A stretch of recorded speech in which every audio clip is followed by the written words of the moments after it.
Poem number 3. Hope is the thing with feathers. Hope is the thing with feathers that perches in the soul. तर hope याचा अर्थ आहे आशा. आशा एक अशी गोष्ट आहे जी आपल्या मनात रुतली आहे.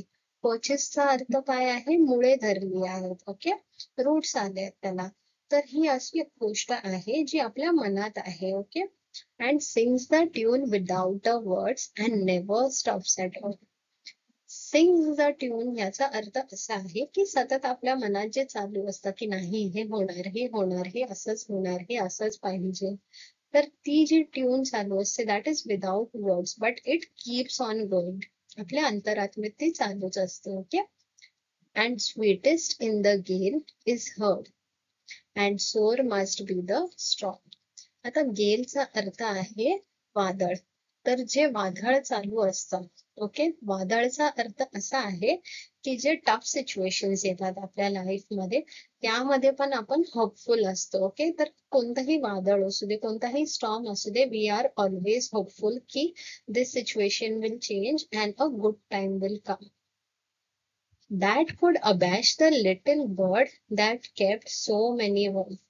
तर जेव्हा एखादी वस्तू डिस्ट्रॉय होते त्याच्या मागे खूप मेहनत लागलेली असते, खूप कष्ट लागलेली असते, सगळं डिस्ट्रॉय होतं. ओके, बट होप अशी गोष्ट आहे जे सगळं जिवंत ठेवते.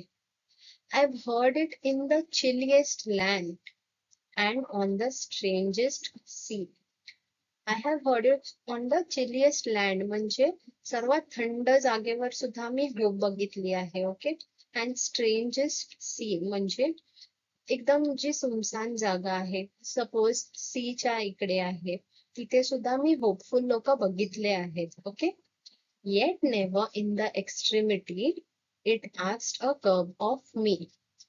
एक्स्ट्रीमिटी म्हणजे एक्स्ट्रीम डिग्री ऑफ समथिंग, म्हणजे एकदम टोकाची जरी परिस्थिती आली तरी ते मला हलवू नाही शकलं आहे. ओके, कशामुळे? होपमुळे. ठीक आहे, कारण माझ्यासोबत होप असते. It asked a crumb of me. Crumb म्हणजे तुकडा, लहानसा तुकडा. माझा एक छोटूसा तुकडा सुद्धा हल्ला नाही. Y? Because I am hopeful. तर हेच या पूर्ण पोएमचा अर्थ आहे. The poet is Emily Dickinson आणि तिने खूप पोएम्स लिहिले आहेत with deep meaning and this poem is also one of this. Okay, one of the poem with deep meaning. So I hope you like the explanation. For more videos, please subscribe to my channel. Thank you.